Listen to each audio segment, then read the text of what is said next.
మీద చేసినటువంటి ఆరోపణలు రుజువు చేయి.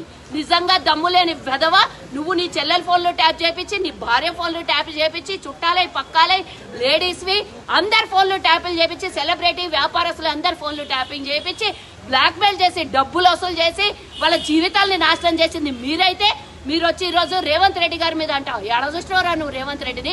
16 గంటలు కష్టపడుకుంటా అసలు ఇల్లు వాకిలి వదిలేసి తెలంగాణ ప్రజల కోసం కష్టపడుతున్న ముఖ్యమంత్రిని పట్టుకొని నోటికొచ్చిన కూతలు కూస్తావు. నువ్వు చేసి తప్పుడు పనులు చేసి దొంగ పనులు చేసి వెనకాల తిరుగుతున్నావు కదా, తగుదనమ్మా అని రేపు పొద్దున ఏమన్నా ఆయన సంపాదించి దొంగతనం చేసిన దాంట్లోకి ఏమన్నా నీకు చారానంతో 10 పైసలంతో ఇస్తాడనుకొని నువ్వు చేస్తున్నావు. కానీ ఆ నమ్మించి నట్టేట ముచ్చేటోడు సొంత చెల్లెలు నిలబడ నిన్నిడుస్తాడరా.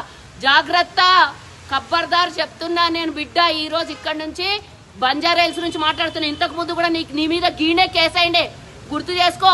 లేడీస్ విషయాలల్లో నువ్వు ఇబ్బంది పెట్టినావని గీ పోలీస్ స్టేషన్లోనే వచ్చి కంప్లైంట్ ఇచ్చారు. అప్పుడు నువ్వు కాంగ్రెస్ పార్టీలు ఉన్నాను ఇప్పుడు చెప్తున్నావు కదా, కాంగ్రెస్ పార్టీలు ఉన్నప్పుడే నీ వ్యవహారాలు విచ్చలవిడితనం మీద ఈడొచ్చి ఒక కంప్లైంట్ ఇస్తే మేమున్నాం. అప్పుడు నువ్వు ఈ రోజు ఇక్కడనే పోలీస్ స్టేషన్లో నిలబడి ఉన్నా. రా, నువ్వేం ఆధారాలు తీసుకొస్తావు? ఇంకెందుకు లేట్ చేస్తున్నావు? ఆధారాలు ఉన్నాయని ఉట్టిగానే గాలికి ఆధారాలు లేకుండా మీడియా ముంగల కూర్చొని హైలైట్ కావాలి. ఈరోజు డే మొత్తం నిన్ను చూపియాలి.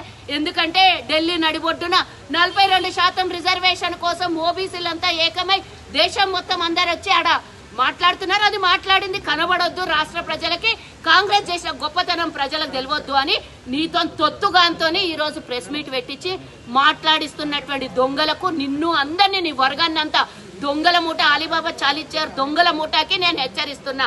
ఎక్కడ పోము, ఈ సరౌండింగ్ లోనే ఉంటాము, ఈడే ఉంటాం. మా నివాసం ఇన్నేళ్ల నుంచి ఇన్నే ఉన్నది. రేవంత్ రెడ్డి దగ్గర అవసరం లేదు, గిడికి తీసుకొని రా, చూద్దాం ఏమో తాడో పేడో తెలుసుకుందాం. కాబట్టి ఇప్పుడు మేము ఎస్ఐ గారు డ్యూటీలో బయటికి వెళ్ళినారు, సిఐ గారు కూడా లేరు.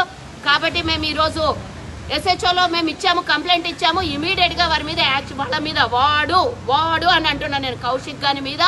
అట్లానే ఈ తెలుగు సబ్స్క్రైబ్ ఎవరైతే ఈ దొంగ మీడియాని నడుపుకుంటా ఇక్కడ చేతగాక తెలంగాణ ప్రజల్ని గాని మన ప్రభుత్వాన్ని ఎదుర్కొనే దమ్ము చేతగాక దుబాయ్లో పోయి డ్రామాలు చేస్తున్నటువంటి డ్రామారావుకి ఈరోజు ఆ తెలుగు సబ్స్క్రైబ్ నడుపుతున్నటువంటి ఏ దొంగలైతే ఉన్నారో, మార్ఫింగ్ చేసినటువంటి వీడియోలు పెట్టి ప్రజల్ని మోసం చేస్తున్నారో, మహిళల్ని అవమానపరుస్తున్నారో వాళ్ళందరి సంగతి చూడమని ఇప్పుడే మేము కంప్లైంట్ ఇచ్చినాము.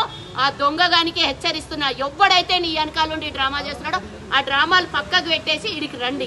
మేమున్నాం, మేము ఆన్సర్ చెప్తాం. రేవంత్ రెడ్డి దాకా ఈ మెసేజ్ అవసరం లేదు. రేవంత్ రెడ్డి గారి మీద ఉన్నటువంటి గౌరవం చాలా మందికి, తెలంగాణలో ఉన్న 4 కోట్ల మంది ప్రజలకు తెలుసు. తెలంగాణ సంక్షేమ పథకాలు చేస్తున్నటువంటి ముఖ్యమంత్రి గురించి అందరికీ తెలుసు. మీరు చేతగాక తెలంగాణని 10 ఏళ్లు దోసుకొని తిన్నది కాక రేవంత్ రెడ్డి గారి మీద పడ్డారు. రా బిడ్డ, రేపు చెప్తా నీ సంగతి. ఏడుకొస్తావురా. ఖబర్దార్ కౌశిక్ రెడ్డి, ఖబర్దార్ కౌశిక్ రెడ్డి, ఖబర్దార్ ఖబర్దార్ కౌశిక్ రెడ్డి, ఖబర్దార్ ఖబర్దార్ కౌశిక్ రెడ్డి, ఖబర్దార్.